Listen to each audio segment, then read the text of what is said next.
It's Friday morning, you're very welcome along to OTB AM. It's Adrian and Owen with you as always here on a Friday, and we've loads of good stuff to get into which we're going to detail for you in just a few minutes. It's 7:45. We had some big news on the show last night. That's where we're going to start. Dawn is not a time of day, it's a state of mind. The gym is my church.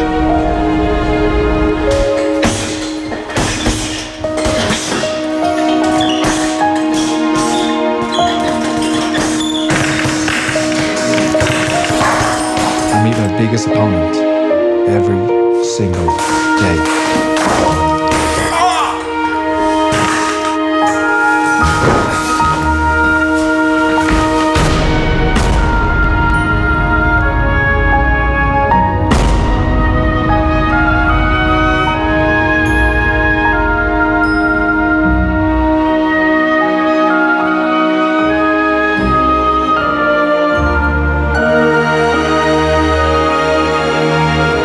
Another big hitter joins Team OTB.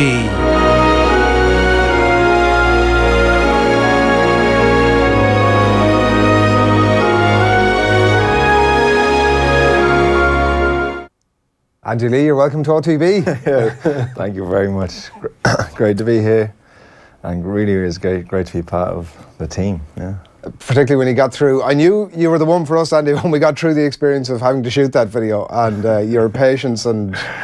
I was delighted. I was surprised, and well, I was partly impressed by all the acting skills, especially JP. You'll notice that all the shots that we shot at the Bojack's gym, most involving the off-the-ball people, most of which did not appear at all in the final edit for a very good reason. It will be a good... I guess to call it blooper reel. Yeah.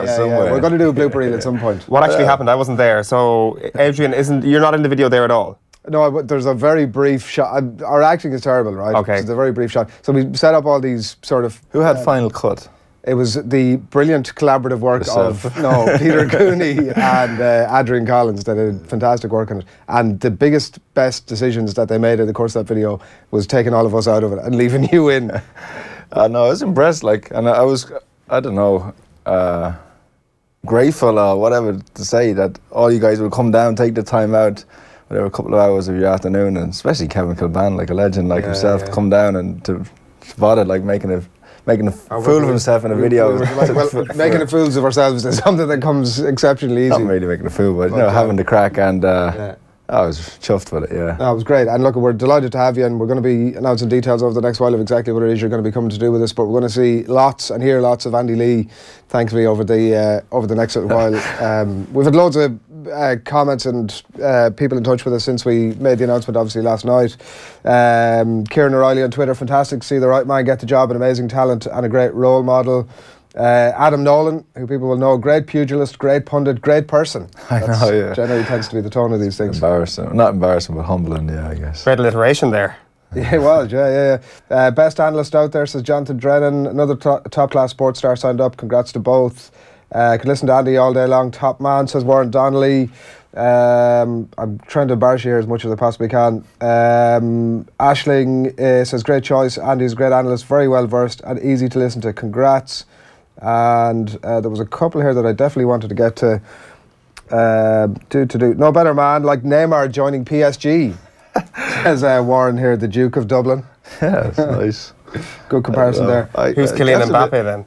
Yeah, that's what I want to know. But the young. I'll take that. I knew where you were going. It was a bit of me that was a little bit sort of incredulous, but no, even though we knew between ourselves we were talking about it for a while, and I knew the video was shot and the announcement was going to be coming soon. Like when it was announced last night, I got a real buzz off it, on Twitter, and it's great.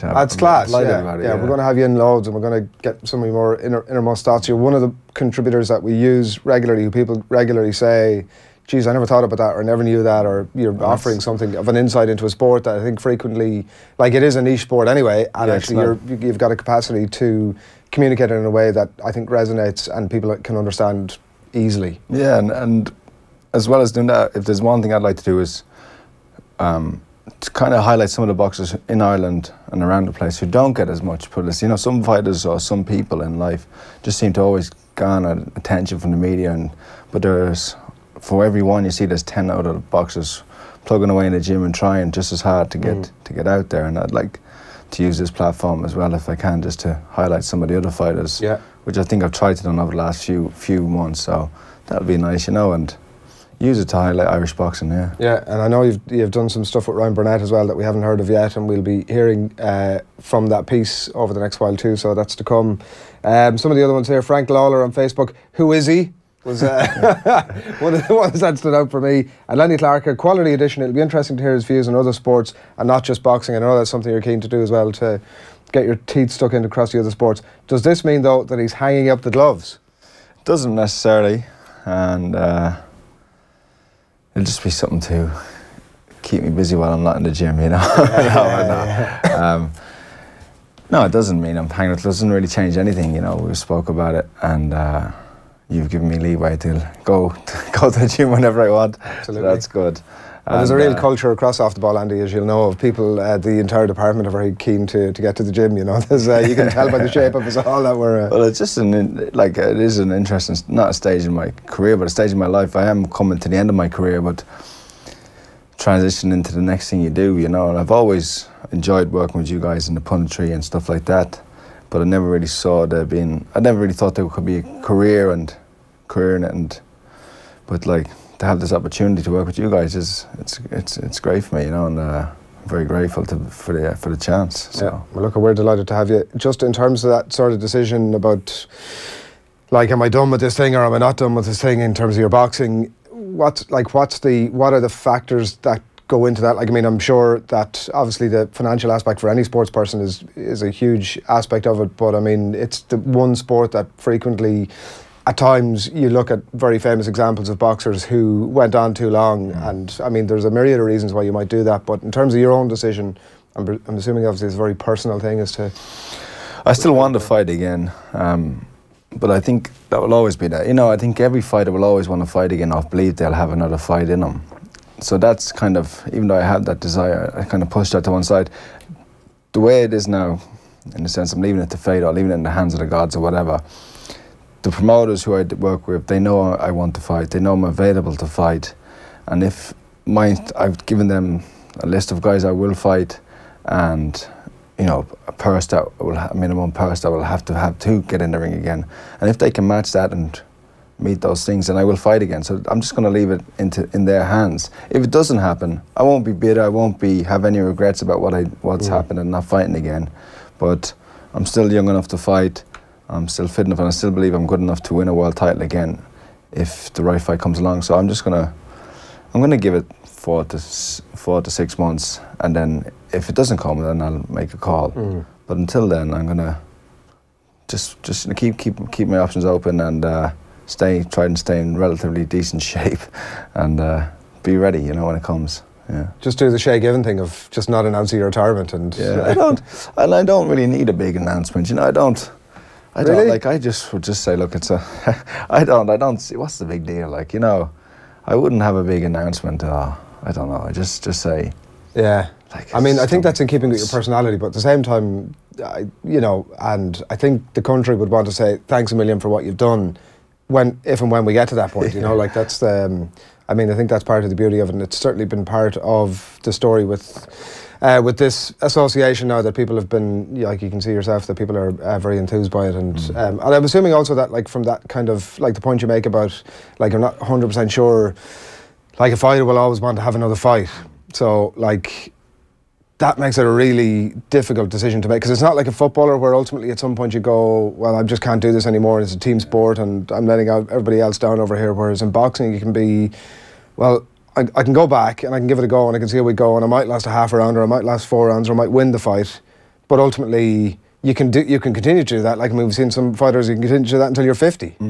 Like, it's always going to be a tough call to make. Yeah, it is, but I don't think it's anybody else's decision but the fighter himself, you know.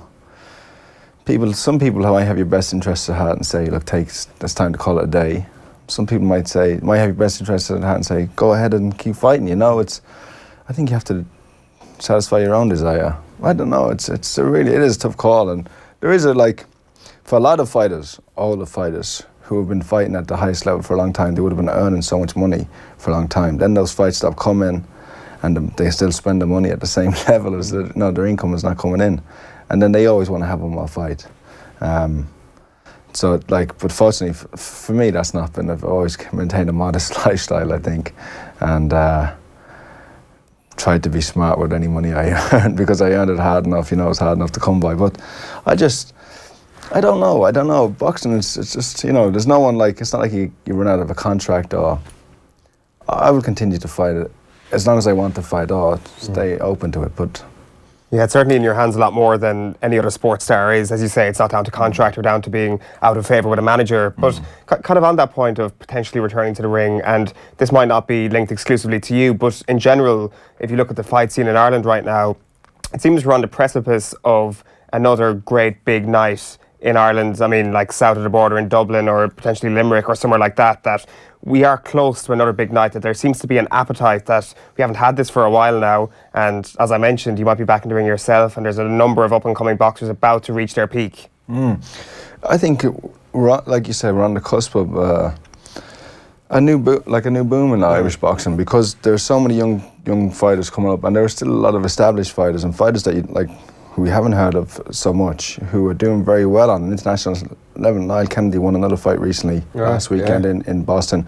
Spike O'Sullivan won a big fight in Montreal, so that was on HBO, so that's a huge result. And we know about Katie Taylor, we know about Michael Conlan, Paddy Barnes, Jason Quigley. These guys are all up and coming, and Ryan Burnett, still Carl Frampton. There's just so many great fighters that were competing at the highest level, just from Ireland. So it's only a matter of time before people, hopefully the TV companies get behind these guys, show their fights, and the public will get behind them. It's always been boxing I think has always been a hard sell in Ireland, but I believe in terms of that high level sort of I just think and getting in Ireland, they'll go to a big event, fans will pay to go to a big event, and you kind of almost have to put on the event for them to sell the tickets. But in terms of just supporting the sport, boxing, from fight to fight, I think it's always kind of been a hard sell for promoters.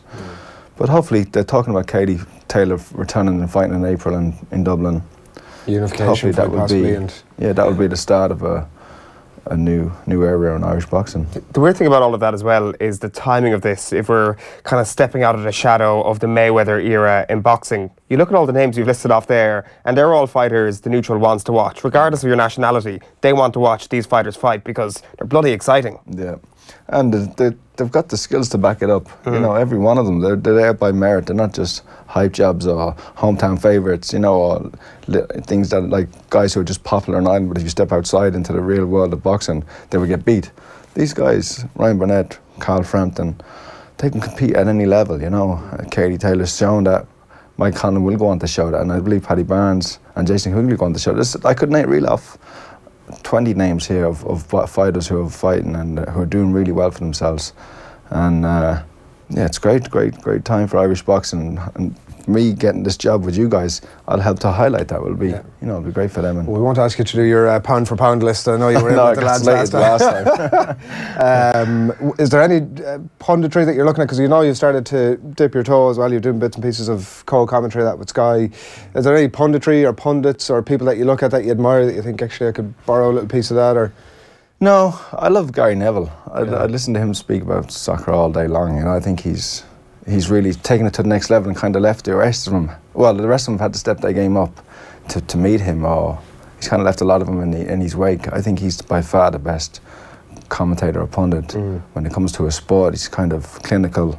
He's concise and precise in what he says, and I'm a bit more bumbling, but I would like to Adam Booth, I'm like the Adam Booth fan club over here, but to me there's no one who breaks down boxing like him. I can give a real insight into boxing and the mindset of what it takes for fighters.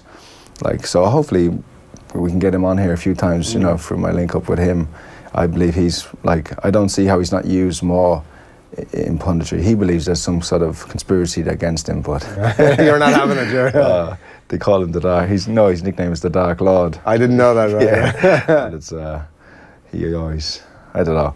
But I think Adam Booth, to me, he's just to talk boxing to him. He's one who always gives a great insight. 'Cause, like, the thing about Neville that I think about it is that he frequently, a lot of the punditry, not only on Sky, but probably primarily on Sky, up to the point where Gary Neville came in and started revolutionising this thing, was pretty one-dimensional, and suddenly he came in and like challenged that entire thing, which was, for me, was just this like an enormous thing to do. And it's that, and it's the depth. It's proven for me that you can like have deep conversations about one topic. People, it's not like people are not turning off. Like, they love it. Well, like Monday Night Football now is a full-on feature, isn't it? Like, you'll tune in at 7 to watch a match at 8 and just listen to the lads chat for an hour reviewing the weekend's football. Like, and but up to that point, it was so bland, and I think it's needed. And what you guys doing here every night and on the weekend is on par with that. You know, it's shown that there is an appetite for long form interest in pieces that go beyond the media training talk, which you get after every post-match interview, and every, like, you have, I don't want to name, like Jermaine Jenis and these guys on Match of the Day. It's, you know, if you look at Skulls on Sunday, or or even the Sunday Supplement, I'd prefer to watch those any day than watch Match of the Day. I just fast forward for the Match of the Day. It's very incident driven as well. Match of the Day tends to be, this decision was made, and what do you think is right or wrong? They'd love a bit more time themselves to discuss certain issues, you know. But it's a good point. Like, I think Match of the Day is at its best when there's like one game on and it's Match of the Day 2, and they've suddenly got an hour and a half or an hour to fill, and they've only got one game of highlights. Then they actually have to dig into the conversation, because it's not Jermaine Jenis's fault. It is to do with time restrictions, to do with the fact that they have to show highlights of every single game. And as you said, they have to show all the different incidents. Whereas if you're given the time, much like Off the Ball has to fill 3 hours every night, suddenly you have to find some sort of interesting discussion to fill this time around. And at the end of the day, that comes up with a very meaningful end product that people really seem to enjoy. And I think that the Gary Neville revolution has really emphasised that. And also, like, part of the problem as well, I think, on particularly in a TV format, is that you're, like, with a radio thing, so you decide, so let's say you're doing commentary of a game and you decide, that's a really interesting thing I want to talk about, and I'm going to do that now. Whereas on TV, particularly with halftime or full-time or post-match analysis or review shows, it's particularly around live match coverage, actually, it's frequently the decisions about what's talked about is not left with the pundits. It's because the nature of TV, it's so high production, you've got to go and build a piece of ET that fits into this thing, that frequently, sometimes it is, but frequently it's a producer somewhere saying, actually, that's really interesting, we'll talk about that. And then the pictures are there, so the pundit has to talk over them. And suddenly, before you know it, it's not been driven by the, 20 or 30 year career of a former footballer who might have something really interesting to say. They've been forced in to talk about this one thing that's, that ultimately they have to deliver something to talk about over this VT, rather than give, like I'm saying, if it's on radio or it's on a format like this, you can actually just go deep on, whatever your points might be. So, but anyway, look, we've lots of good stuff that we're going to be hearing from you, Andy. We're delighted to have you, and delighted to have you in the studio as well this morning. So keep your comments coming in for Andy over the course of this morning. It's just after 8 o'clock on OTB AM. The chicken is with us. We've got our exciting feature to come a little bit later on. Andy, I'm sure you're very familiar with, we've started to call it chicken fillet from this week. Honestly, if you have any replacement name for that, we will gladly take it. There was a few good names kicking around last week. There was, Chicken shit was one of them. I'm not sure was that one of the good ones. No, there was no good ones. I think really the short story. It's essentially what happens is we get Nathan Murphy and we get Kevin Kilbane in the studio and we talk a bit about football. There's a chicken involved, and that's just the way things were going, and that's what we decided to call it for this week, chicken fillet. So also coming up on the show this week is Andy Lee, obviously in studio with us over the next little while. We're going to talk to you about the Backpages very shortly, let you know what's going on in the Friday sports pages. We have chicken fillet, obviously. The worst moments of 2017 as brought to you by Owen Sheehan. That's coming a little bit later on today. We're going to have a sit down with Warren Gatland. Sat down with him for 8 or 9 minutes before the roadshow when he was in Dublin for us a couple of weeks back. Pretty interesting stuff. Doesn't talk about the Lions or Driscoll Gate or any Sean O'Brien Gate or any of that sort of stuff. It's a slightly different conversation with Warren Gatland, but nonetheless some interesting stuff. We'll bring you that before 9 o'clock. And of course, the BarryOmetre is here, and we've got a brand new platform from which to bring you the BarryOmetre. So, I mean, that's exciting. I'm excited. So excited. I really cannot wait. Let's bring you a flavour of what's happening in the Backpages zone. You're going to kick us off with the Indo. Yeah, they're leading with rugby this morning. Van Graan hoping to draft O'Connell into red setup. That's Johann Van Graan. Speaking to the press in the last couple of days, of course, Paul O'Connell has been drafted into the Ireland under-20 setup as an assistant coach. Johann Van Graan is hoping that O'Connell's expertise might be used by Munster at some point now that he's an IRFU employee, which... Well, there's much less shrewd moves than that. I think that would be a very smart idea for Munster, just to bring him in, give him a bit of the heated speech if they're into the end stages of the Champions Cup, for example. That's probably where Paul O'Connell is at his best at the moment. Learn his tactical nous from the under-20 setup.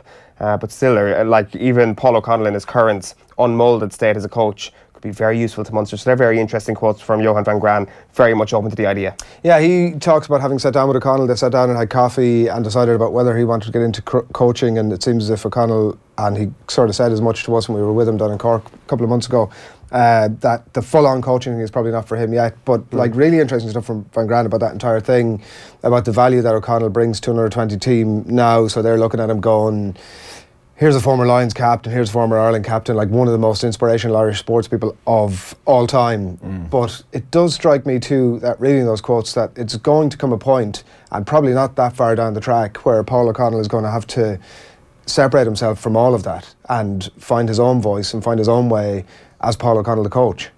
Yeah, I think I don't think he'll trade on it too much, you know, the fact that he is Paul O'Connell. I don't think that's like, maybe doing him just an injustice or whatever, disservice by saying just because he is Paul O'Connell, he's just going to be this guy who goes in and gets them all hyped up, and just because who he is, that they'll have that reverence for him. I think he'll have a good head on his shoulders in terms of having a brain for rugby and have his own ideas about what he want to do. And I think the other side, like the fact that he will be such an inspiration, will just come as part of it, you know. That's from meeting Paul O'Connell and talking to him, I don't think he'll be going out of his way to like have these big speeches and stuff, you know, that they're rousing, because it's almost a cliche, like the Paul O'Connell sort of put the fear of God into you. Yeah, like if you're under 20 now, he probably will. One good thing about for those young lads is they'll be trying their best to impress him, you know, and in doing so on a daily basis, they'll be raising their game and improving all the time, and before they know it, you know, they're pushing themselves that little bit extra just to impress Paul O'Connell.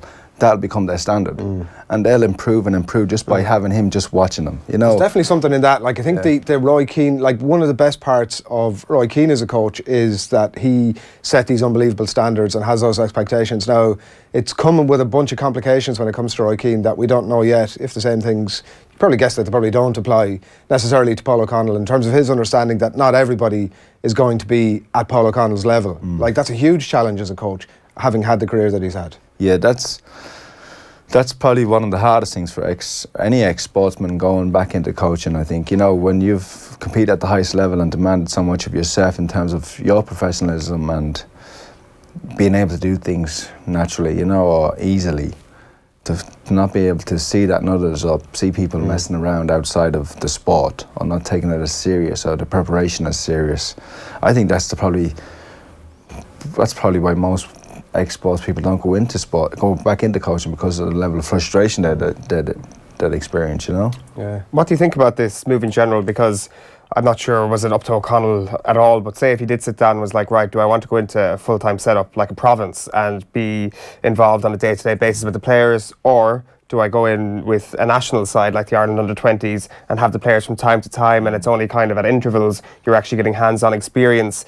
Like, I wonder what actually benefits a coach at that stage in your learning development, because to me it seems that the day-to-day basis would probably be a little bit more beneficial, but clearly O'Connell's chosen to go in the other route. Well, he's probably a very busy man outside of rugby, and he probably already has a good grasp of the game or how he sees it should be played, and so to dip his toe in here and there, he's not like he's just a raw novice coming in, or a hungry young coach who's never played rugby, or just done his coaching badges and wants to get all the experience he can.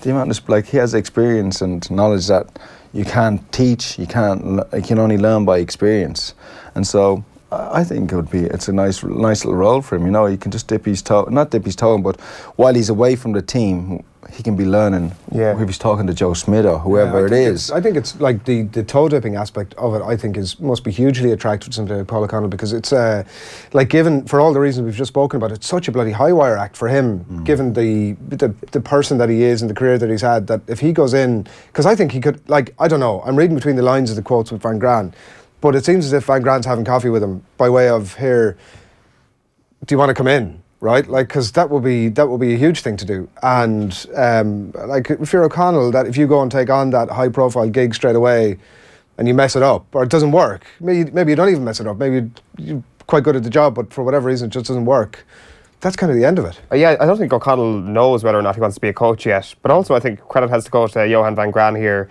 because he's shown himself as a man who's not very stubborn at all. He's come in and has been very open to the Munster way. He clearly appreciates the whole idea of tradition that exists around Munster. A lot of people can be very critical of the tradition that exists around Munster, but Van Graan is very respectful of the idea. He's clearly not a micromanager. He's clearly open to the idea of O'Connell coming in and working with the players. So he's not a dictator whatsoever, it seems, Van Graan. And I think a lot of credit needs to go to him for this, because he could come in, he could see the bad press around him, or Erasmus. Well, here, look, it's a good PR exercise either way, right? Because he gets to sit down and go, oh, by the way, I sat down with like the greatest Munster player of all time and asked him if he'd like to join. And he said no, but I mean, I'm demonstrating here that I'm one of you, you know.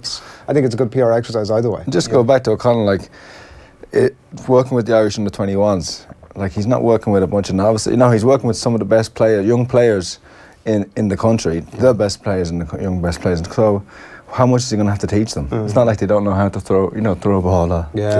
So he's just, he'll just be like, when you work with the best, they're easy to coach, aren't they, you know? Absolutely. It's a fantastic photograph. I don't know if we can take a look at it again as well, if we've got the shot of it. It's players and coaches only permitted on pitch, and obviously a shot of Paul O'Connell looking very, very serious. The picture owned by... the picture is by Ramsey Cardy with Sportsfile. Yeah, I think it's class. I think it's really good. There's loads of good, like, any footage, any photographs of Paul O'Connell or footage of Paul O'Connell in Ireland gear, I think it's just gold dust either way. Do you know what I mean? I think people are going to lap that stuff up. And it's pretty much rugby all the way here, and the sports pages, the Irish Times as well this morning, and Paul O'Connell again in his Ireland gear at training here. Van Graan confident top talent will remain in Ireland despite French interest. This is more reaction obviously to the news this week that Peter O'Mahony and CJ Stander have signed up with the RFU for the foreseeable, and an interesting, thought-provoking, I would say, will probably be a little bit divisive piece by Liam Toland here as well. Always interesting. CJ Stander carries himself and the Irish flag in exemplary fashion. They haven't, I think happily for the piece, because it would have done it a disservice, mentioned that Conor McGregor features over the course of this piece, and he's kind of it's a quite nuanced piece that's sort of difficult to communicate in any amazing sort of linear way that doesn't do the piece ultimately a bit of a disservice. But he does tie in that he thinks, given Liam's background in the Irish Defence Forces, he just thinks that CJ Stander carries the Irish flag in a way that Conor McGregor doesn't. Now, it isn't as straightforward as that. It's not a clickbaity piece. It's none of those things. It's actually thought-provoking and interesting, and you may well disagree with it. But it's interesting. There's one quote here that stood out for me about the Stander aspect of it particularly. He says, if Stander went to France, it would have made a mockery of the residency rule, in that his Irish opportunity would have had to been the very catalyst to lure him to France. That said, since his arrival, he's been the most wonderful ambassador for the Irish flag. He's been a leader and an example that shines brightly in the many streets of his adopted Limerick City.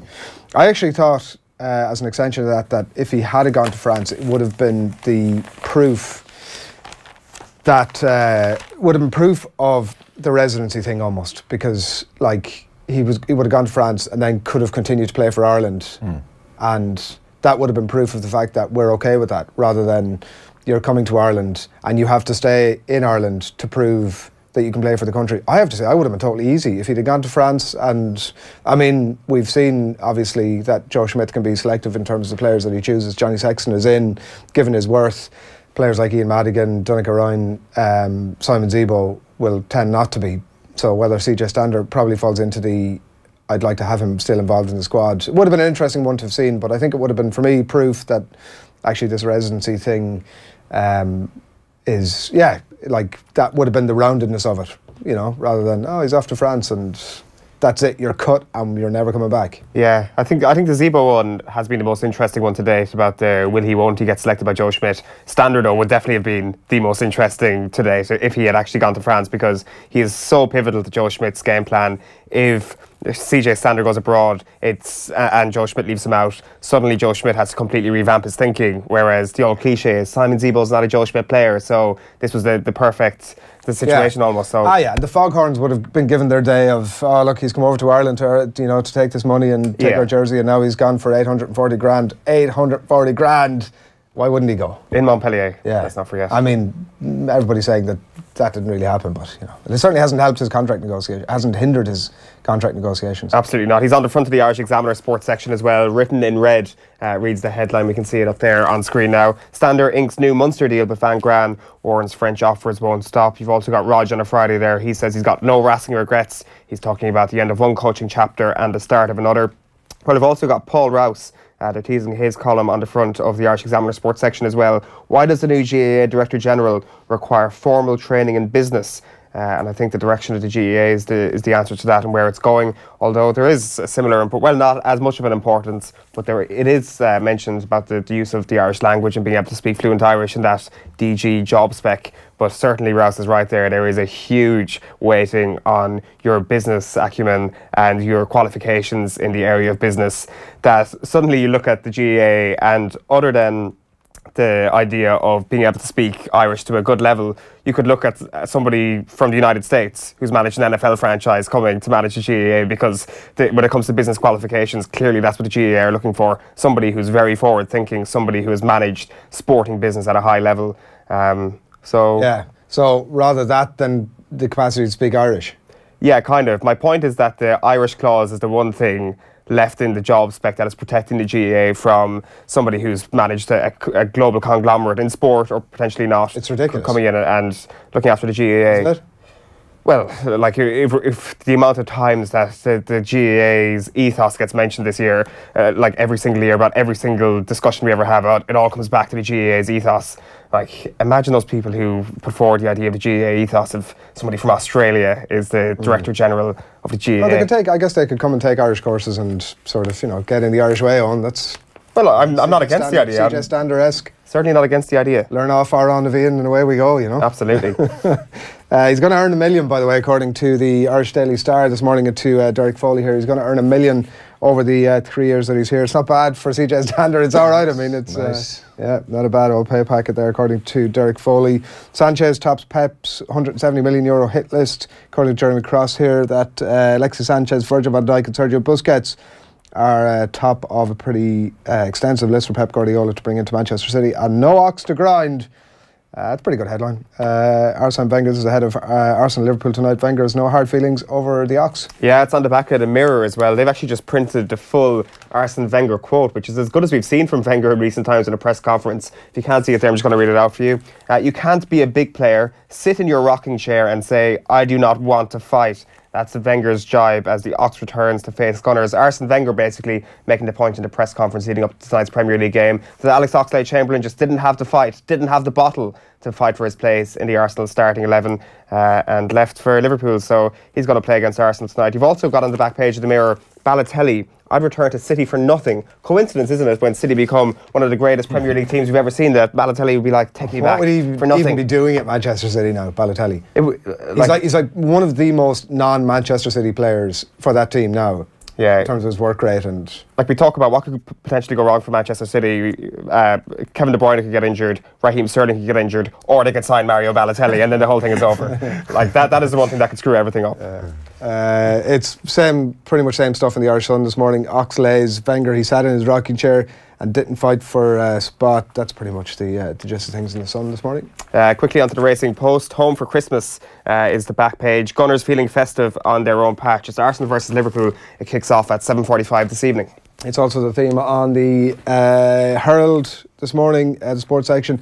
Klopp should shut his mouth, says John Giles, on why the Liverpool boss needs to focus on his own affairs ahead of the Arsenal clash there. He's not buying the Jurgen Klopp charisma and the Klopp fan. You're probably not giving your... I think I like the way they play, intensity and attacking. not sure if I'm a fan of his, you know, personally. He lays it on pretty. I think he lays it on pretty heavy, doesn't it? But he plays up to his persona, I think. Definitely. Which is fine as long as you're winning. And then I think when things go crap, it's like, it was this guy and all his charisma. Well, the mask slips when they start losing, doesn't it? Yeah. But they've been winning so far, like, and they've got the Fab Four, so-called. Absolutely, yeah. They're great to watch, aren't they? See tonight. How much they hate to admit it. Yeah, he was having a bit of a go at Arsenal as well, saying that it's weird that whenever we play against Arsenal, Olivier Giroud seems to always start the games, despite the fact that he never plays the game before the Liverpool fixture and never plays the game after the Liverpool fixture. Isn't it weird how Arsenal set up like that? Like that is one of the key Klopp tactics in press conferences, is tell the press what the team is going to do in some sort of reverse psychology, that Arsene Wenger may be like, oh, well, Klopp says I'm going to start Olivier Giroud, I'm not going to start Olivier Giroud, and we're going to go for it, which of course would lead to complete another disaster for Arsenal tonight. We may move on to the back page of the Times Ireland edition. Giggs taking aim at Manchester United. It's an exclusive by Oliver Kay. A couple of interesting quotes in that. He talks about Mbappe and Gabriel Jesus, saying that Johann, or not Johann, Van Gaal was... I completely forgot Van Gaal for it. Louis Van Gaal. Genie, right. Louis Van Graan. That is a strange name to forget. That he told Louis that he should have signed Mbappe and Jesus. And Van Gaal said to him, no, Ryan, I don't think so. So that's an interesting one. I would like to hear Van Gaal's rhetoric to that. Yeah, well, Jesus and a Van Gaal team straight away seems like as if it's not a thing that would work. Yeah, maybe. Like the... not sure. Coach any flair, any... Coach it out of it, yeah. Like he talks about the true United players here, and a lot of United players getting left go that shouldn't have been left go because they're true United players. And the names he mentions are bizarre. Danny Welbeck, Johnny Evans and Raphael. Johnny Evans, kind of fair enough. Fair enough, but the other Welbeck too. He was a young player. Yeah, maybe. He's certainly a true United player. United from he's about 8 years old. So. Yeah, but give me Raphael at least. What's a true United player? But Raphael, he was like hard on his sleeve, blood and guts, running down the wing, jumping in, doing whatever. Is that a true United player? Is that a... But I think the United way. Passion, yeah. I don't know. But he says they were left go and they shouldn't have been left go. Like, if you want to win a Premier League, I'm sorry, but Raphael, Danny Welbeck and Johnny Evans should but be. I mean... Johnny Evans is a class player. I know Manchester City were supposedly after him last summer. Arsenal too. They're like... Okay, Johnny Evans... underrated player. Johnny Evans, I accept. I'll give her take that, but Danny Welbeck and Raphael I'm not having. I'm not having that they're Premier League winning players. Let's have a look at the Irish news here. We've got some boxing at the back of the Irish news. It turns out today, Frampton to fight ex-world champion Donaire in... April. I haven't read one word of this story, Andy. I don't know if you have any idea who Donaire is. No need to Donaire. I think he's a two-weight world champion and was like up in the pound for pound a few years ago. So he's a big name in boxing. Maybe slightly past his best, coming to the end, I think, of his career, but still a force. Right. And certainly a test for Frampton, and a great fight. Yeah, good fight. Good fight for Carl Frampton, just as he's kind of regaining momentum and coming back from that year-long layoff and the cancellation. So he's had his last fight, got a good 10 rounds in it, which was tough 10 rounds in the end. So Donaire will be a trickier fight because he's very skillful, very fast. Well, in his prime, he was probably one of the fastest boxers out there. So it'll be a trickier fight than Frampton. It won't be like a slugfest. It'll be a tricky fight, I think, and he's very skillful in Donaire. So it's good fight, and yeah, it's big. Risky fight? Risky in the sense of the styles, because Donaire can box and move, and I think Frampton's at his best when people are coming towards him and he can be the one boxing and moving. So it is a risky fight, because even though he's past his best, a little bit older, he still has some touches of flair and class and hand speed, and he has some, like, if you can just look him up on YouTube, he has some of the best knockouts you'll see, like one-punch knockouts, quite devastating knockouts. One particularly against a guy called Vic Darchin, which was a big fight, unification fight. Darchin had knocked out Donaire's brother in a previous fight, and then they were set to fight each other, and he knocked out Donaire in the first round, like 3 knockdowns in one round. It was so he's capable of doing something spectacular, Donaire, but I just believe Frampton is getting him not at the right time, because if they would have fought at their peaks, it still would have been a very tight fight. But right now, Frampton's certainly a favourite. Calculated risk. Yeah, calculated risk, but one he has to take. Frampton is still a top level featherweight in the world, so he has to fight these big names. Absolutely. Might just quickly, lastly, just finish up on the Guardian very quickly. City set sights on Sanchez and Van Dijk, reads the front there. So January transfer window speculation in full flow already. All right, good stuff. That is the newspapers. That's a quick look at what's happening with the newspapers. There's a bunch of comments in here. Andy, did the other two get the memo about the Christmas jumper? Asks Hazel Nolan. Good morning, Hazel. And I think not is the answer to that. I'm not sure my lights are working, actually. Is the one... Sent an internal message to say... I think exhibit A of why you don't wear Christmas jumpers. What's wrong with this? I went into Marks and Spencer's yesterday. The guy was like... We've oh look, I'm sorry, there's hardly any Christmas jumpers left. There's only this crap over here. I went over and I was like, that's exactly the sort of crap I'm after. Thanks a million. But I'm not sure the lights, they're sort of... I'm sure that's a fire hazard. Those lights. I was wondering actually whether I should wash it or not, or what's the positioning of the washing, but I might... Read the label. Ian Brown, I don't know if it's the same Ian Brown. Does this mean we're not going to see a Lee McGregor fight? Unlikely, I would have thought, Andy. That's... I'll answer that on your behalf. Wouldn't mind a payday. Yeah, I would take the payday. Maybe in some alternative universe. Matthew McQuaid, hi lads, team off the ball sounds like something off Anchorman.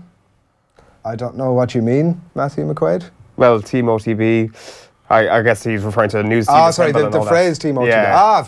Okay, but that, totally, yeah. We take on like second captains and game on and stuff like that. That's the... We need to go and meet in a car park somewhere and get the... And kill somebody with a trident. Yeah. Sean Murphy, Andy, you're a legend. Best of luck in 2018. Thanks, Sean. Peter Marr and Andy Lee, gentlemen, knowledgeable sportsman and underappreciated by the average sports fan. In my eyes, a legend. Says Peter Marr, just trying to embarrass you very much. as possible as they can, much as they can. Shane Gallagher on YouTube, legend. That Jacobs hook, ... And Chicken Kiev Kilbane suggests Joe McCarthy. No. That's just a bunch of words. Thanks for getting in touch, Joe. And it's not a lot worse than what we've come up with, but like unless there's some Ukrainian link to Kevin Kilbane here that we don't know about. Tommy's having this. Producer Tommy is totally having this. He's like Chicken Kev Kilbane. Oh, sorry. Didn't get that first time either. I apologise, Joe McCarthy. I'm sorry. It's not been a good morning for me. Right. Thanks a million, Andy, for coming in. Thank you very much. Been an absolute pleasure. We're going to be hearing much more from you, obviously, over the next little bit. So enjoy your Christmas. Thanks a million for coming in. Thanks, Adrian. Have a great one. Andy, thanks a lot. All right, Nathan Murphy and Kevin Kilbane are joining us in studio next for a Chicken Fill It, or a Chicken Kiev Kilbane, whatever you're having yourself. That's for the Friday football slot that we bring you every week, of course. First of all, here's John Giles on last night's Off the Ball. He's talking about Dele Alli and that indiscipline. I think he's a very, very talented player, Nathan. But his discipline or indiscipline is there. And he does things on the pitch which he shouldn't be doing at any age. And I don't put it down to him being young. I think I think there's a nasty streak in him. I think there's a worldly streak in him that can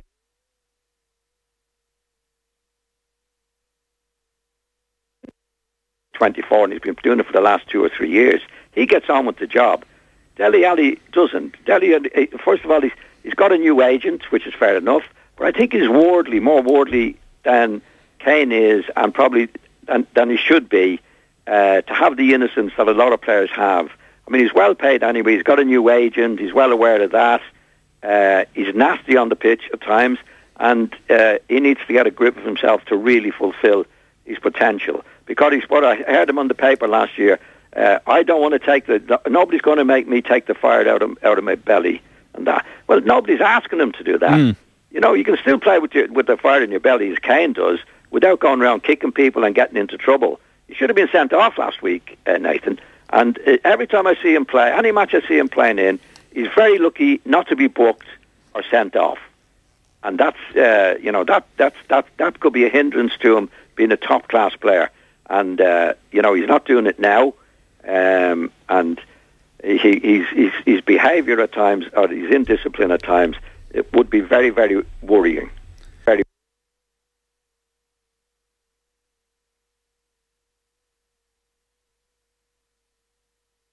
All right, it's OTB AM on this Friday morning before Christmas. It's got a very sort of Christmas Eve feel about it, hence the glasses here, and hence Nathan getting stuck in this early in the morning. It's a bit of Glühwein I think he's having there at the minute. It is that time of the week where we invite our top pundits into studio, a selection of our top pundits into studio to, I don't know, I was going to say preview the weekend, but that's not really what it's about. But Nathan is here. Good morning, Nathan. How are you? Welcome along, enjoy your Glühwein. Nathan, and Kevin Kilbane is also a man who enjoys a little tipple of Glühwein. How are you, Adrian? All good? You into Glühwein? I'm into anything, Adrian. That's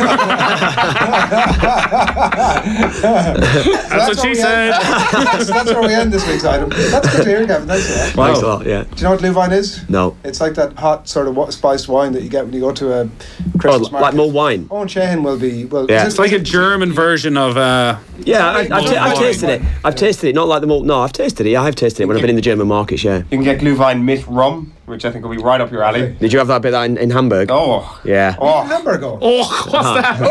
Like I did. It's already turned into very strange. But what's hanging off your glasses, actually? I know. It's the plastic thing. Take the tag off. Take it off. But it is Christmas time, lads, so I'm sure we've all bought each other Christmas presents and... I brought Kevin this souvenir Roy Keane. Well, I went and I'm trying to think. I've looked at that one. It actually doesn't look like Roy. I'm trying to think if it actually looks like. Lads, I got some gifts for you because I mean I've really enjoyed. I don't have one for everybody. I need. Oh well, then you can. I'll end up ruining that there. And I also got a hat for whoever wants to wear it. Thanks. Yeah, I'll go with that hat. So with a tag on as well. Give me anything? Well, what did you get me? Yeah. Nothing, as it turns out. But yeah. Do you know what? I give you? I give you me. I'm always there for you. You know. So I'm actually all right for Kevin Kilbane. Plenty of love for you, Adrian. I'm fully stocked up on Kevin Kilbane at the minute. Yeah. I've just figured out I don't have the key prop in this entire piece. The chicken. The oh well, that is upsetting. The search for a name continues. Excellent, Tony. Well done. Cheers. The search for a name for this lot continues. So essentially, what we do is we give the lads 2 minutes to talk about one topic, and we have 5 topics. And after the end of that 2 minutes, we give it a bit of that.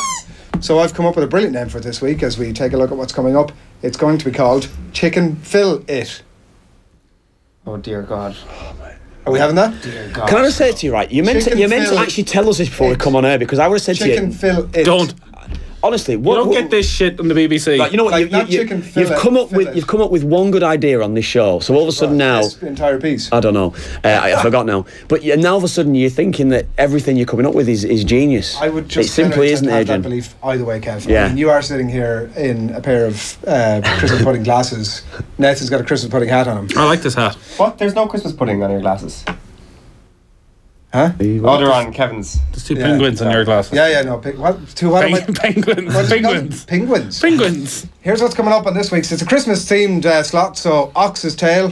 He's the best striker in the world, it turns out. Bristletoe and Wine. I say we just move on.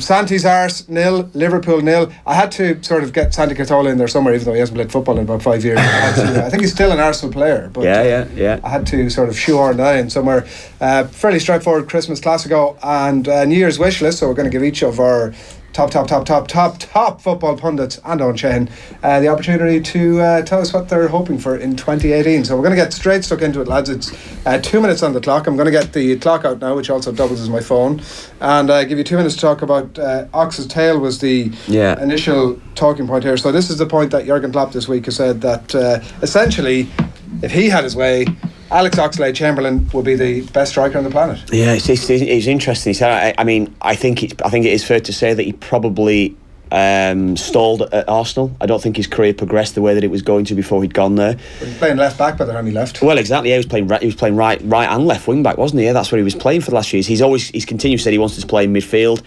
I don't think he showed enough when he was actually playing for Arsenal in midfield too. I know. I think we might need to take them off.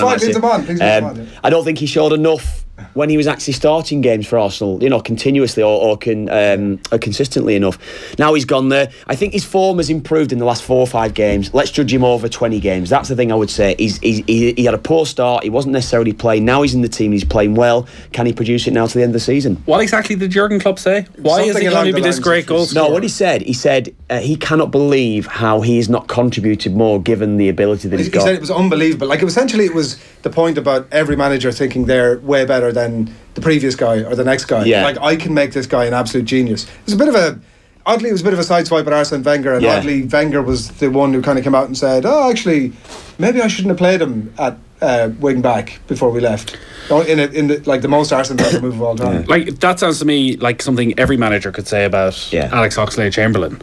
Why hasn't he done more? Oxlade-Chamberlain's one of these players. He's very good on paper. He has all the attributes you would want for a Premier League footballer, but he doesn't do it consistently. Like, he's got pace, he's got strength, he's got nice little touches, but like what Kevin's saying, he has 2 and 3 game spells where he looks as though he's going to kick on, and then 3 games later he's out of the team again. You don't see him for a month. Now, maybe he finds a position in that Liverpool midfield. My only issue and thought would be that he's not going to get a run of games there. He has Wijnaldum, he has Chan, he has Henderson. He's going to rotate them, so he's going to have to come in. And he's also be consistent. He'll be 25 in the middle of next year. Like, this is a guy who... Well, he's got the years ahead of him, hasn't he? He's got years ahead of him now to try and improve and try and get better. I mentioned before, I think it did go a little bit backwards for him at Arsenal. 40 million quid. He played his best Arsenal football at wing back, though. Yeah. So are we sure that central midfield is where we see Alex Oxlade-Chamberlain playing? I've seen him having good games when he's played up in central areas, or certainly in a more advanced position. I've seen him having good games, but he just hasn't done it. He hasn't done 40 it million quid enough. for a guy who we are all saying, I think, that his best years are ahead of him. It seems crazy. Yeah, well, why? That's an asset. Because he's worth investing in. The point I made earlier on, he's going to be 25 in August. Yeah, like, we'd like to see some he's worth of this about 40 million quid. Well, I suppose my point is I don't think he is about to peak. Right. You don't think he has 25? Yeah, you think you've seen enough of him to suggest that he's not going to... He could be a bit of a Theo Walcott.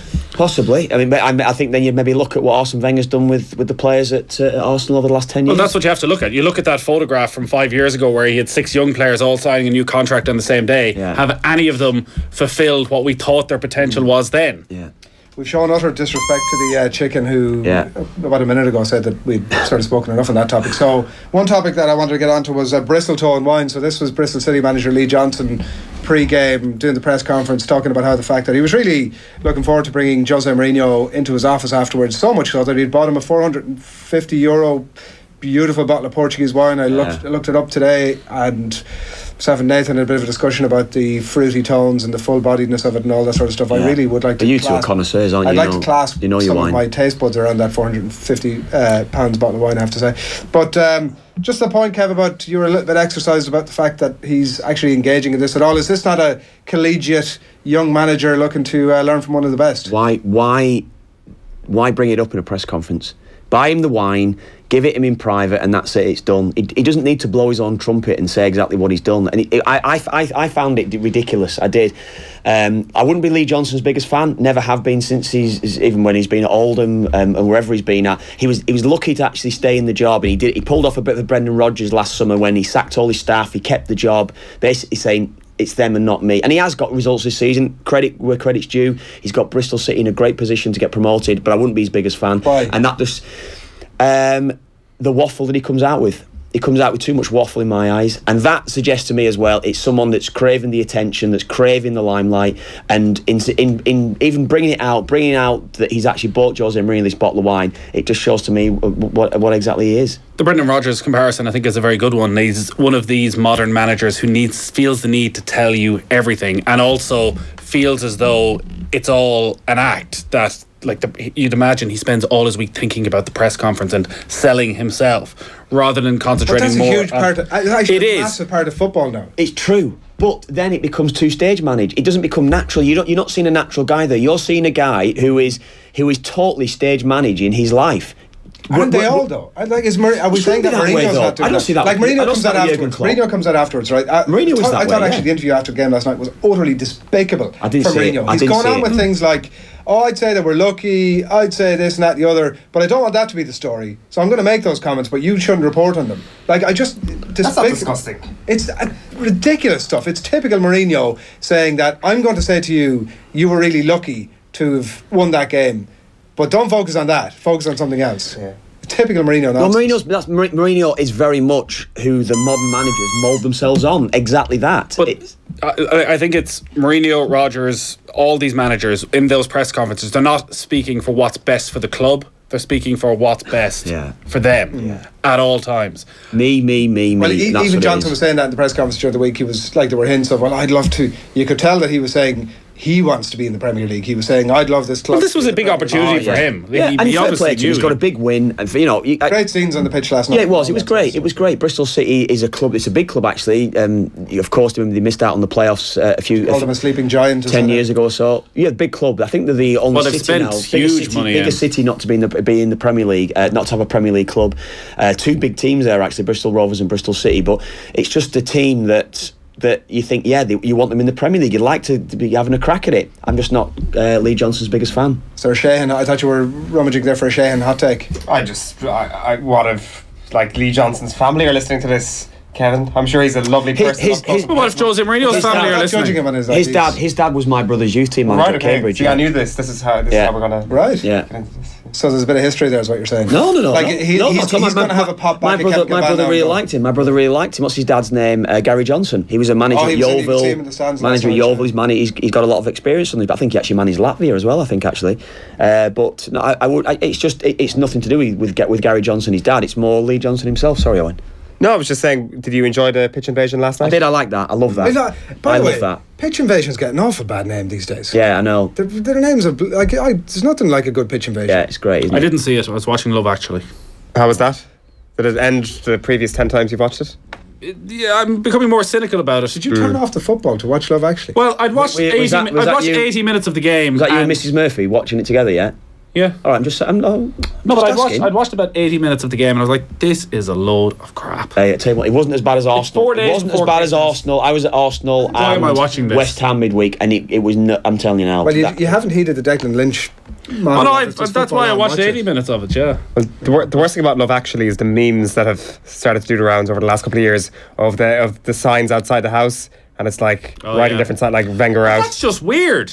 Right here, we got to move on. On to the next one. We got totally sidetracked here. The format is we got to keep moving. Right. Liverpool v Arsenal is we need to get the chicken back in TV land. I don't know how that actually works. Nathan's after doing some damage to the television with that chicken. Yes, actually, the monitor. No, it's only a mark. Liverpool v Arsenal, fourth v fifth, the ultimate battle of mediocrity. Kev, what sort of a rivalry is this anymore? Yes. Thank you, JP. Fair play. I think in general. I think essentially we should have two good attacking sides, shouldn't we? We should have two good attacking sides. 21 goals in the last 5 games between them. Yeah, exactly. I think we're going to get a really good game of football here. I think we're going to see sides getting out. You know what Klopp's going to do. You know for a fact he's going to go at them. I'm actually looking forward to the game. I think in general, I think it'll be a good, entertaining, attacking match. You're saying about mediocrity. I think Liverpool themselves. I think Liverpool potential have got the opportunity to get onto the next level. If they can sort that defence out, I think we could see a strong challenge in Liverpool over the next few years, but they just need to get that right. This is what do you think, Pudding? The most exciting game of the Premier League in recent years. There's been 4-4s, 3-3s, 4-3s. Yeah. We did the game the beginning of August where Liverpool beat them 4-0. It's always an open game. Neither of them sit back, and Arsenal are one of those teams that you suspect will play right into Liverpool's hands. That the two wing backs will push right up. Salah will be able to get in behind. Now, my only concern from a Liverpool point of view is that Klopp may look at the team again, and you'll see the starting 11 and go, "What the hell is he doing?" Like, leave Salah out or leave Coutinho out again, resting players for later in the Christmas window. He'll hardly do that this time, will he? I mean, they were only playing Everton the last time. Who's worried about I don't know. It's a brilliant game. A Friday night just before Christmas. Yeah. I wouldn't be at all surprised if this was a 3-2, 3-3, 4-3 again. Yeah, I like to call this fixture the delusion derby because you have two teams that are so far away from the top table. Whose delusion is that? Is that the supporters? Is that the Arsenal are far further away from the top table? I'm not having a go at Liverpool here at all. But yes, you're right. But Liverpool are also pretty far away. It's like, but what's the top table? Manchester City. Kev's like, they need to sort out the defence. They need to sort out an entire half of their side. Yeah. That's pretty far away from the top table, if you ask me. You definitely can't have a go on Liverpool in this one because it's 3 wins and a draw for Liverpool in the last 4 games, something like that. Is that right? Is that Barry stat? That's a Barry stat right there. In their last 4 you were very certain about that one as well, Adrian. In the Premier League. Is it 3 wins and 1 draw? Liverpool got the upper hand anyway in this game. Well, that's what I'm saying. I mean, they back-to-back. Sorry for doing my homework here, Kev. 9 days ago they drew at West Brom. 2 weeks ago they drew at Everton. So unless they've played 3 games since then, I would say their last game between the 2 games, you what? Between the 2 teams. the last 4 times these two have played each other, Liverpool have won 3 of those. Yes. And there's been 1 draw. Why don't you just say Liverpool are unbeaten in the last 4, just to get that stat Christ. out next, more accurately. Next topic here is the Christmas Classico, and this was one suggested by Nathan Murphy around the office a bit earlier on, and on the basis that your point being that this is the biggest game of the season on the planet. Biggest league game of the season still. It'll be the most watched game. It's the game that I think I want to see more than any other, because there is right now in the Premier League no proper genuine rival for Manchester City that has built up over years and years and years. The disappointing thing is that it's on a bloody midday. Yeah. I thought Sky are going all out for this. Starting the coverage at midday, building up to the 7 o'clock kickoff. It's like FA Cup final day. No, the game's actually kicking off at midday. But this obviously get the audience in place as well. But they can show it in the UK, can't they? They can show it in the UK at that time. So that's one big thing. But has this game ever been played at this time before? I don't remember. Targeting the Asia market apparently, and there's the other 2 city derbies. No, I'm sorry. No, I'm talking about the time of year it is. Has this game ever been played at this time of the year before? Definitely, it has been played maybe not 2 days before Christmas, but it has been played the week or so before Christmas. Before the weirdest Classico actually was one where they played it at 2:30 or 3 o'clock, and the first half was shown, or the second half was only shown on Sky Sports. Like, that was bizarre. So I think after that, was that only last season? They've learned from that a little bit. So they captured the Asian market. Just to say, this is probably like the Man United Man City game from a few weeks ago. If Real Madrid don't win like Man United, it's basically 11 points back now. It's league over. They have to. Graham Hunter laughed in my face last week when I suggested that Zidane might be under pressure and may not see out the season. Are you mad? Are you mad? But surely it will be. If Real Madrid lose that game and they're suddenly 14 points back, I'll be with a game in hand. They lose this game, they head into February, they get knocked out of the Champions League by Paris Saint-Germain. They're 15 points off the title. Yeah. I wouldn't be surprised. What about Bale? He's out injured. There's one headline in the Spanish papers this week talking about, Madrid pay for him, Wales enjoy him. He's had something like 24 injuries in his entire time there. It feels, to borrow the vernacular, like a pivotal moment for Bale here. Possibly. I think he was actually playing well at the start of the season. He was looking like he was back in form. Remember the goal that he scored against Borussia Dortmund in the Champions League? You're looking at, let's get him fit now, he'll get a good season. And then he broke down again, came back, broke down again. Does he not always play well though for Real Madrid when he's fit? Yeah, I think he does. And the problem isn't Gareth Bale. It seems to be they're either rushing him back or they're not taking proper care of him when he's out injured. Yeah, maybe right. It seems like he's very much the innocent party in this. Yeah. No one has any respect for the chicken on. That's the short story. Only Owen does, to be fair. Owen does, yeah. Just one last point. Did you not laugh along with Graham Hunter at Nathan last week? He was delighted. I did, yeah. I laughed. I did laugh at that. It was a great comeback, yeah. Right, the last one here, and to wrap up from us really from 2018, we wanted to give you each a bit of a wish for the year ahead. So each of our top football pundits and Owen Shane are going to get... It's even funnier the second time you made the joke. I'm going to get the opportunity to give us our wish list in 2 minutes. So go on, Kev. Well, what are we thinking? I think the one thing I would want, growing up in Preston as well, I think most people would know that the one thing I would be looking for now, certainly this season, they're in a decent position. I think they're only 2 points off the place among Preston North End. I'd love to see Preston North End get into the Premier League. And if I look at similar sort of size clubs that have done it and stayed in the last years, I'm looking at Burnley being the prime example to that. I'm looking at Huddersfield, who have done it this season and staying up. Going well. Bournemouth would be another one. So the backing isn't there financially, but let's see if they can hang on to the playoffs, and let's see now if they can actually make a sustained challenge for the playoffs come the end of the season, sneak in there, and then who knows. That's the one thing I would look at. I would love Preston North End to get into the Premier League. Yeah, we could all get behind that one. Yeah, I'd like to see Lee Johnson get a job in the Premier League with Preston. Oh, he deserves it. He deserves it. With Preston, if he was with I would Preston, like him to be the man to guide Preston to the that Premier would be League. like Graham Wesley coming back to Preston if he went in there as well. So that's all I'm saying. Yeah. I think you'll have to expand on that for quite literally everybody. Yeah, no. Just Graham Wesley. Graham Wesley was manager of Preston North End. Okay. And what happened? I don't want him back. Let's just say that. Okay. Wow. What is your actual wish? My actual wish, apart from your Liverpool obviously going on and doing well, win the Champions League. I think they've got a very good chance. I think they'll go very far. I think they'll get to semi-finals at least. I think they're very well suited to playing. Who's this? Sorry, you say again? League. Liverpool. Sorry, I thought you said someone else then. No, I think Liverpool are very well suited to going far in the Champions League. That teams will push up on them.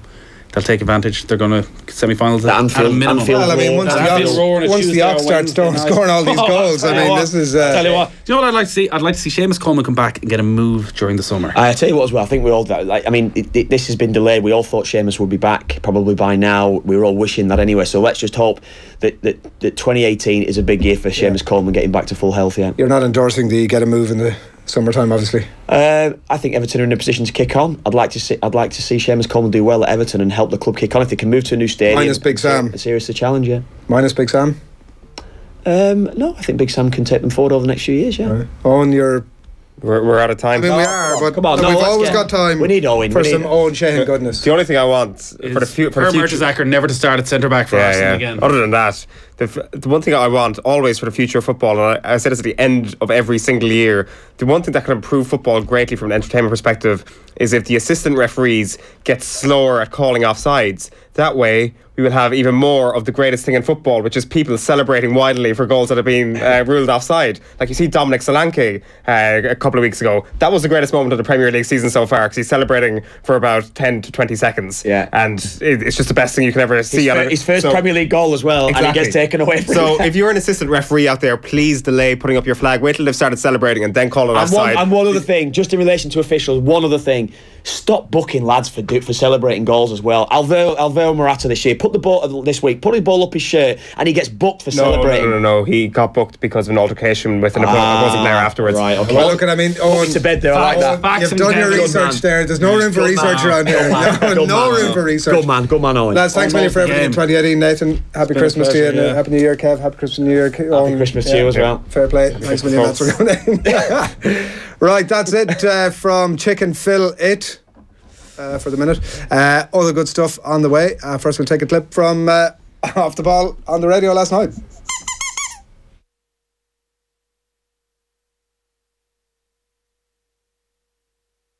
I think he's very, very talented.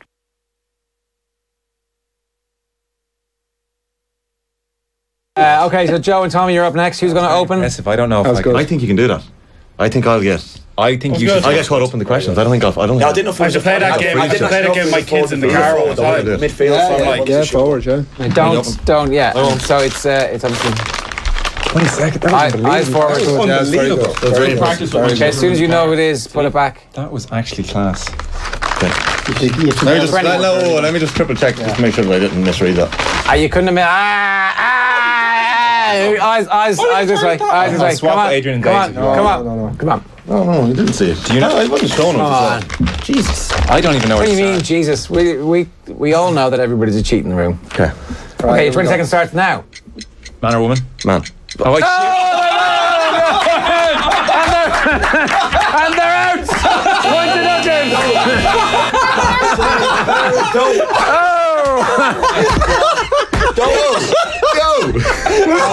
You were the one to deliver. You asked me the question. You should have said yes. Is it a man or a woman? Yes. I think there's equal blame here. There's equal blame. I'm gonna. That's awesome. Okay. That's it. Do you want to know who it was? Yeah, you would have got it. Who? It was Tyke Furlong. I mean, we don't know if we would have got it. We didn't go off on the right path there. Well, he might have known because the answer came up on the screen up there when he first started. Oh, Con came up. Con O'Callaghan came up. I saw Con come up. Came up there I saw Con come up as well.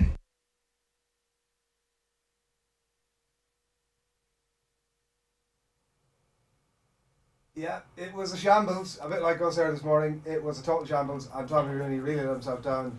And he's wondering whether he was in the wrong there or if Joe Malloy was in the wrong. It's one of life's great existential questions. A total shambles, one of the worst things we've done in 2017. And it was a pretty bad year of bad things in 2017. So we're going to go live now, I think, if we can make the connection to Studio 17, where Owen Shane is standing by with worst things of 2017. Owen, take it away. Yeah, thank you indeed, Adrian. A number of terrible things happened in 2017. So many, in fact, that we just had to compress it down to just 5 of them. So here's a countdown of the 5 worst things that happened in the sporting world in 2017. And coming in at number 5 is a very strong contender, actually, this year, which was Black Eyed Peas' performance before the Champions League final in Cardiff. Of course, a pathetic performance from a pathetic band. If you're not quite familiar with Black Eyed Peas and don't quite know why they're so well maligned, well, here's a reminder of some of their worst Crimes Against Humanity, aka their lyrics. Here is a line from their hit single Boom Boom Pow. I'm so 3008, you're so 2000 and late. Quite possibly the worst put down that has ever happened in music right there, or even better than that, an iconic line from potentially their most iconic song. Allow me to consult my notes while I read this very complex lyric. Monday, Tuesday, Wednesday and Thursday, Friday, Saturday and Sunday. Congratulations, Black Eyed Peas, you're in at number 5 in the worst things that happened in sport in 2017. In at number 4 is Hector Bellerin's hair in the FA Cup semi-final against Manchester City this year. Truly, truly awful stuff, as you can see there. Thankfully, we only had to withstand it for one game. That being said, I would have loved to have been a fly in the wall in the barber shop that day when Bellerin walks in and is all like, I've just been to see Star Trek Beyond and there's this character called Crawl. And then his barber's like, say no more, I've got this. The crawl look would suit you down to the ground. So congratulations to you, Hector Bellerin, and your barber. Your 4th place in our countdown of the worst things that happened in the sporting world in 2017. Arsenal fans, I bet you thought you could get away with the whole calendar year without finishing 4th. Well, there you go. We've finished that one. That duck is over. 4th in the worst things that happened in 2017. In the 3rd place in our list of the worst things that happened this year is a double header of All-Ireland football quarter-finals that happened at the start of August. Yes, that is the one where Dublin absolutely destroyed Monaghan. Yes, that is the same double header where Tyrone completely took Armagh apart. Yes, that is the one where the combined winning margin of 28 points came up between just 2 games. 2 games in an All-Ireland senior football quarter-final stage. An incredible, it's right up there with the worst double headers we've ever seen in Croke Park. We're talking 2008, Shane Ward supporting Westlife. We're talking that bad as that at a double header. We're talking communion and confirmation being on the same bill at the Eucharistic Congress in 2012. That is how bad the double header of this summer was in Croke Park, and it comes in at number 3 in the worst sporting moments of 2017. In at number 2 in the worst sporting moments of 2017 is a big one. It's the worst thing we've seen, the second worst thing we've seen in social media this year, which is Cristiano Ronaldo's Instagram account. If you're not familiar with Cristiano Ronaldo's Instagram account, you really just need to follow it for his lack of self-awareness. It is truly awful. Here is a candid family shot he posted earlier on this year, a very cute family photo of them all posing together. Family values just absolutely jumping off the screen at me there. Ronaldo's kid goes into school the next day and all his friends are like, did you see the latest episode of Paw Patrol? And he's just like, nah, I had to watch my dad do leg day for the 50th time this week. But mostly though, Ronaldo, he posts stuff like this, which is, you know, that feeling, we all know it, when you're accidentally caught standing in front of a wall that matches our jocks with our 6-packs hanging out and we happen to be tensing to the max. Or like this photo, for example, you know, when the crew gets a squad pic and you're accidentally posing like an army sergeant with your 6-pack hanging out and you're accidentally tensing to the max. And of course, we all know this feeling as well, when you're locked out of your hotel room and you happen to be wearing nothing but your jocks and you happen to have your 6-pack out and you happen to be tensing and there happens to be a person there who takes a photograph of you instead of going to reception to get a new key, and the photo happens to be uploaded to your Instagram account. Cristiano Ronaldo, man of the people, your Instagram account comes in at number 2 in the worst sporting moments, the worst things that happened to the sporting world in 2017. In at number 1 though, and this is going to be no surprise to anybody out there, and it is the bizarre transfer window that happened during the summer and how it manifested itself on social media when players would sign for a club and then the club would just post an absolutely ridiculous video. Like take the Besiktas example where Pepe and Alvaro Negredo are in a comic book and Pepe is all like, come to Besiktas, and Negredo's like, I'm coming to Besiktas, and for some reason they're in a comic book and it says bam bam bam everywhere. Or take that Joe Hart video, for example, where a number of fans are selected to line out for West Ham with Joe Hart in goals. Well, I'm sorry, but I don't think Joe Hart wants to play behind a back 3 of Hardy, Inglis, Rand and Roberts. And Shepherd on the left wing, you're too old to play, mate. Get off the pitch, give the number 9 jersey back to Andy Carroll. Joe Hart does not want to play for that team. But the cream of the crop was John Terry signing for Aston Villa, where there was this simulated WhatsApp group that bizarrely contained the team doctor, Steve Bruce, and now for some reason John Terry, but then Gabby Bonlahor comes out of nowhere and calls John Terry the club's best ever defender, and then suddenly we realise that Martin Lawson, Olaf Melberg and Paul McGrath are also in this group, and then suddenly they leave the group. So suddenly Melberg, Lawson and McGrath have become these sensitive creatures and Gabby Bonlahor has screwed them all over. Who else is in this group? Is Johann Carew in this group? The questions need to be answered, and hopefully they'll be answered in the January transfer window, or maybe not. Maybe just stop doing this awful thing, a real crime against humanity in 2017. Those are the 5 worst things, maybe 5, some of the 5 worst things that happened in sport in 2017. I apologise on behalf of all of them. And from Studio 17, we're back to OTB AM HQ. Thank you, Owen, Shane, for all of that good stuff. Yeah, all the Aston Villa greats there, Lawson, McGrath and John Terry. Thanks to Owen for that. Owen will be making the long walk back. It's about 10 minutes thereabouts from Studio 17 to OTB AM HQ very, very shortly indeed. Now, just a couple of weeks back, we had Warren Gatland in town for our special Heineken Roadshow at the Stella Theatre. It was a brilliant night. Lots of interesting stuff from the Wales and Lions head coach. You can check it all out on offtheball.com. Just go on there and type in Warren Gatland and you can check it all out there. I also sat down with Warren for a few minutes before the show began, had an interesting chat with him about a bunch of stuff, and that's coming your way very shortly. But before all of that, Brian O'Driscoll is going to be on Off the Ball this evening. He was in during the week, and here's a short snippet of Brian talking about the impact that Simon Zebo's move had on CJ Stander and O'Mahony negotiating their new contracts with Munster and with the IRFU. Zebo made them all a good bit richer, right, by deciding I'm out of here. That definitely helped. 100%. Yeah. As did Pete Sexton before him. Pete could not go. Whatever about CJ, Pete could not go. They had to keep him. Yeah. That would have been absolutely tragic for Munster in particular, and Ireland also, but Joe could still pick him. Yeah. But for Munster, he's the connect from that old team, from the success of the 2000s. He set the standards for everybody. And then he goes and gets man of the match at the weekend. It's too, not bad. It's like, yeah.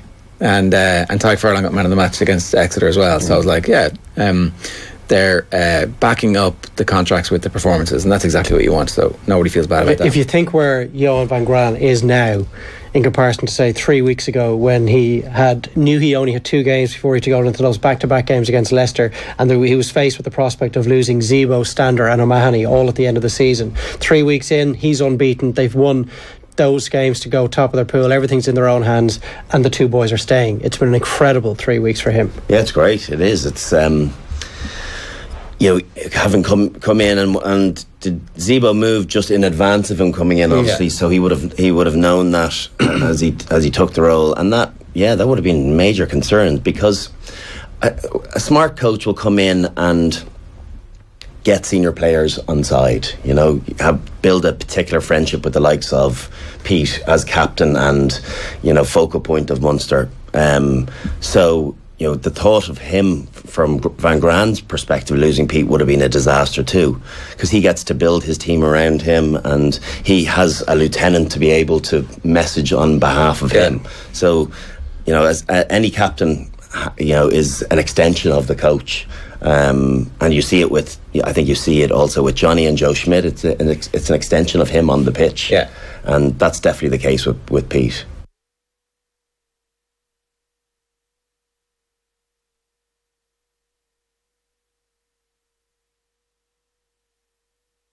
Warren, you're very welcome to Dublin. I think I was looking up at your Wikipedia page today. Was it 1989 the first time you arrived in Ireland? 1989, yeah. So that was the end of an All Black tour. We toured Wales and Ireland, and I was teaching at the time back in New Zealand, and got a chance to stay on as a player coach for Galwegians. And I resigned my teaching job, and as Kiwis, everyone sort of goes off to university and does their OE, so I went to university, taught for a while, and I thought it was a great chance to experience life somewhere outside of New Zealand. Was it something that was always in your mind? I mean, you were obviously playing at that elite level, but was the coaching thing something you were mindful of? Because I mean, it was a different game, obviously, at that point. I think it was as much about life experience, really. It was my first time in the Northern Hemisphere, and got a chance. So at the end of the tour, someone said, they were looking for a player coach. Initially, they were looking for a prop. Right. I was a hooker, so I said, I could probably play prop, and I think I had a few games of propping before I said, no, that's too tough for me. Just about a chance to experience life. And at university, I'd studied a lot of history and had studied Irish history. Right. So where'd you do that? At Waikato University. Right. So I was obviously had did an Irish history from 1916. I think one of the things 1916 to 1945. Right. Interesting time. Yeah, it was. Until the devolution and sort of obviously independence and stuff, and the troubles in the north and things like that. So I found it fascinating and really interesting. But to be honest, it gave me probably an insight and an understanding of Ireland coming here. The fact that you knew something about the country and you knew something about Northern Ireland as well, and not being kind of too fresh-faced. I think that definitely helped me in fitting in and acclimatising. Why did you study that? I know. I've always been interested in history and stuff, and had done that at school, and then had gone off to do a teaching degree, and then and part of that was to do some history papers as well. So Ireland ended up being one of the courses, and I decided to pick it, and was glad I had done it. We'll have to have a longer chat about that someday. That was something I wasn't aware of. So obviously that sort of gives you a bit of awareness then of what's going on here. And I wonder, to skip on a bit, how when you're back here these days, how you are received around the place, or is it because you've had an interesting relationship with the country over the last 20 years? I've got some great friends here, and I love my time, and I'm indebted to Ireland for the opportunity that I was given. And people don't realise, and if you look back at what the country was like in 1989, I mean, unemployment was 20%, and interest rates were 20-odd% as well. So it wasn't a particularly diverse country at that time. It wasn't, and everyone had you didn't have a lot of cultural difference as well, particularly in the south, and people had jobs, and they were pensionable jobs, and they were jobs for life. So I mean, the change in sort of the last 20-odd years has been absolutely phenomenal. From a European's perspective, and Ireland joining Europe and the Euro and the changes. So I'm indebted, like I said, to Ireland for the chances and the opportunity they gave me, and I've still got a lot of great friends either here in Dublin and particularly in Galway in the west of Ireland, and try and get back on a few occasions. I was lucky enough to be back in Ireland in Galway earlier in the year on Paddy's Day in Galway, and it was as mad as ever. Good time to be in on Paddy's Day. The crack was mighty, so I really enjoyed the night there and catch up with some friends. How have we changed as an outsider coming in and becoming one of us almost, and then going the opposite way again? How have we changed with that unique perspective that you have over that last 20-odd years? How have we changed? Obviously professional made a big difference to the game and success, and I think if people look back and whether they remember or not, when Ireland went out and played, it was never about the result. It was just about the atmosphere and enjoying themselves, and the result didn't matter, and it was the occasion, and just going out there and having some fun, and everyone celebrating and having a few pints afterwards. But that's definitely changed, and in fairness to Ireland and the way that the union's done things, with the 4 provinces and everyone centrally contracted, because that's made a massive difference. And you've seen, particularly in the last 10 years, with the success of Munster and Leinster and Ulster have done well also, and the emergence of Connacht as the 4th region, when at one stage it looked like they were going to fall by the wayside. So I'm absolutely delighted that. Being a real Connacht man myself, so I like to think that I am, have been experienced, a lot of good times there, that they've done so well over the last few years, and I think Irish rugby's in a really healthy state at the moment. Yeah, and obviously played a significant part as well in pushing that and pulling through that professionalism. Just finally, I'm interested to know your own sort of, again, to skip ahead to your reflections on where you're at the minute. I think it's something like 3 Premiership titles, 3 Six Nations, a Lions split, and a lot of other accolades and personal accolades in there as well. I wonder how you reflect on your career, your coaching career now. Yeah, I'm proud of the success. Like I said, when I first had the opportunity at international rugby in 1998, I think with Ireland, I was at a very young age. I was the 9th coach in the 90s, so.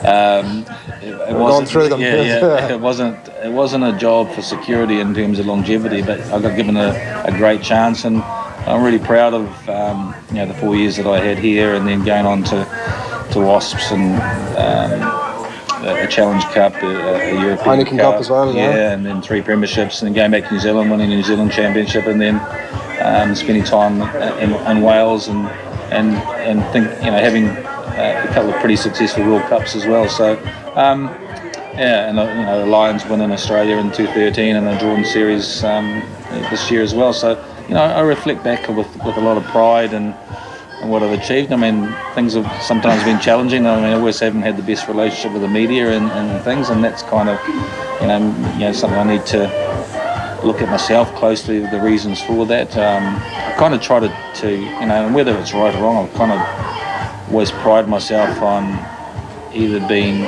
honest or giving an opinion, whether people disagree with it. But sometimes that's created its own sort of controversies or dilemmas. So I need to sometimes pull my head in and just maybe be a bit more political and just toe the party line and make sure. Don't start doing that. That's but the thing is that, in saying that, is that you don't want headlines, and you don't want controversy and stuff, and that's kind of as a Kiwi, maybe that's been my downfall, and the naivety of when I reflect back and say, if someone asks me a question, I'll give an honest answer or give an opinion, but the unfortunate thing of the way things are in social media and everything, people sometimes trawl through interviews, and if there's one line, that potentially creates a headline. So it's been challenging at times, but I wouldn't. I'm internally grateful to the game for what it's given me, personally, my family, and the opportunities and security and stuff like that, and I've had some unbelievable experiences, and like I said, and it really started here in Ireland with the opportunities I was given. I don't know too many naive Kiwis, and I'm not putting you in that bracket either. Warren, it's been a pleasure. Thanks a million for chatting. Cheers. Thanks. Cheers. Thank you. Cheers.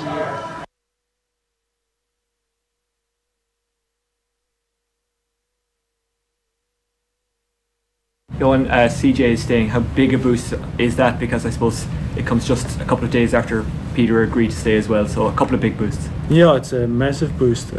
World-class player, fantastic individual. I've coached CJ when he was still a junior at the Bulls, coached him at Super Rugby level. And to see how he's grown as a man, as a husband, as a rugby player, and he's become Irish. He puts his body on the line every single weekend. I thought he delivered a fantastic performance on Sunday evening. I think it was 19 ball carries again.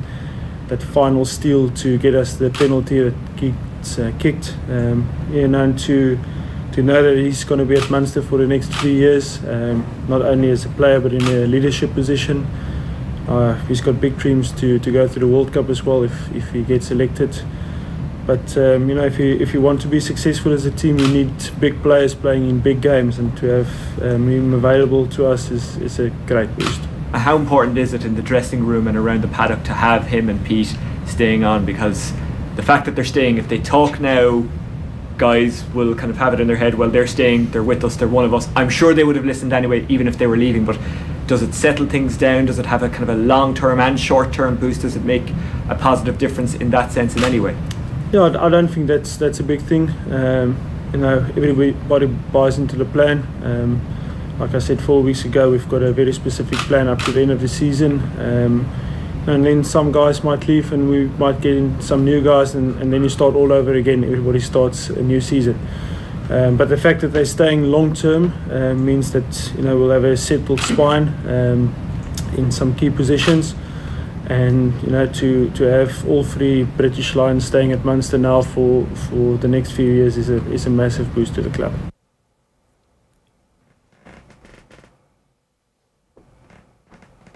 Johann van Graan there speaking to Oisín this week about CJ Stander staying at Munster. And CJ Stander apparently a brilliant husband, according to Johann van Graan. I'd like to hear a little bit more about that in a little while. Before that, of course, was Warren Gatland speaking to Adrian at the Cellar Theatre at our Heineken Roadshow a couple of weeks ago. And speaking of Adrian, it is the highlight of the week. It is the BarryOmetre coming your way. He's definitely not standing right there. He is definitely in a studio far, far away. Adrian, come in.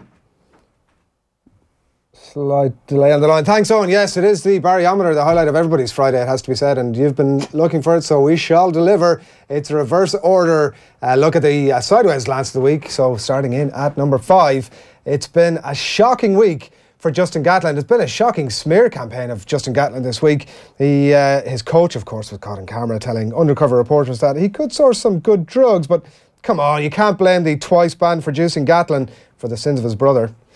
In at number 4 here is a cautionary note, particularly at this time of the year, for all of those friends of yours. You know who they are, the type who just can't stay off social media. They just can't stop posting every single thing they do. So you know the ones. Here I am in a meeting. We all know the sort. Look at me at the gym, flexing just to look sharp.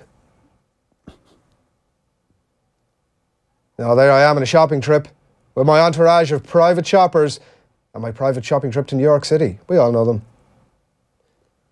Here we are on shutting down the city centre and the streets and the Christmas shop in Dublin, managing to get out, of course, and take a cheeky pick along the way. And finally, here we have all that friend who's like, here's me with my private jet. Come on, Connor, take a bit of time off social media. It's for the best. It's not a BarryOmetre without a mention of Conor McGregor, of course. In at number 3 on the BarryOmetre this Friday is the pitch invasion. The good old pitch invasion is back. It's been giving a shocking name over the last while. Dragged through the mud for long enough. Bristol City have been the unlikely source to breathe fresh life back into the good old pitch invasion this week after their win over Manchester United. Let's make pitch invasions great again, I say, from my lectern, and let your plan Bs be a thing of the past. In at number 2 on the BarryOmetre this week, rugby players of Ireland, and most particularly Peter O'Mahony and CJ Standard this week, but generally rugby players everywhere who are quids in. It's been a great week for rugby players across the country, across the board, as the lads sign new deals. It's Christmas, of course, and the IRFU were in pretty good spirits, sharing some of that festive love with 2 of their finest employees. And CJ himself said that speculation that he wanted to move away was totally unfounded. Because let's face it, I mean, if CJ had been offered 840 grand to hightail it to France, he'd have been gone like it's not. And in at number 1 this week, to end on a very positive note, to end 2017 on a very positive note, is the news that Ireland's favourite boxing pundit and generally all-around favourite sporting person, Andy Lee, has joined Team OTB. It's a tip of the cap to the former WBO world champion who has joined Team Off the Ball this week. It's been a little bit self-indulgent on to wrap up the BarryOmetre this week, but it's just the way things were going. The first ever self-indulgent BarryOmetre. Thank you very much for that, Adrian. Big weekend of sport coming up. We're finished today, thankfully, but there is stuff going on across the weekend on 98 FM, on Stay FM and Newstalk. We've got 3 good sales pitches coming your way right now from Nathan, Jamie and Phil. Take it away, lads. It's our last show before Christmas and we have the league leaders, Manchester City. They take on Bournemouth. City are going for 17 league wins in a row. Ian Beach and Gary Breen will be in the commentary box at the Etihad Stadium. Kenny Cunningham is this week's guest in the boot room. Premier League live on Today FM at 2 o'clock. Hey, it's Jamie Moore here. We're back on the That's What I Call Sport on 98 FM this Sunday morning, Christmas Eve from 9 AM for our Best of 2017 episode 1. It's a Dubs special. We'll be joined by 3 All-Ireland winners, Mr. Jason Sherlock on landing in a helicopter before a big match. We'll also speak to Brian Fenton on the emotional death of his mum and how it helped shape his career. And Philly McMahon on his award-winning autobiography, The Choice, and the death of his brother John from a heroin overdose. We'll speak to you on 98 FM Christmas Eve for the Best of 2017, Sunday morning from 9. Hi lads, happy Christmas. Very excited about what we've coming up and Off the Ball this weekend. Superstar panel, Ger Gilroy, Joe Malloy, Adrian Barry. It'll be very exciting, I'm sure, when you arrive in tomorrow at 1:30 for that. We've all the Premier League goals as well. And then on Christmas Eve, we'll be bringing you the top 10 most listened to podcasts of 2017. Exciting. And we'll take a look at the sporting year with a host of top panellists, including David Brady, Annalise Murphy, Dermot Whelan, Sinead Finnegan, Tommy Martin and Kevin Kilbane. 1 o'clock Saturday and Sunday. Happy Christmas, boys. That is creepy. That is very creepy. Nathan's enthusiasm for his work there really spilling over as he sails forward to what's coming up in the show that he put together, by the way, tomorrow. So there we go. That's almost pretty much it from us, Owen. Is it? Almost. Okay. What's the plans for what's a Sheehan sort of? We heard some of Joe Malloy's greatest sort of hits last night when he was on the news round last night. Weird tradition. What family traditions that in quite Malloy strange. What happens in the Sheehan? No, yeah, it wouldn't be anything as weird as Joe's tradition, to be quite honest, but just very, very normal. Really? Yeah, very normal. You know, just I'm trying to think of anything abnormal to talk about. You'll have to come up with a tradition so that when we're here in 12 months' time... The only thing strange we do is like we buy a Christmas present for a cat.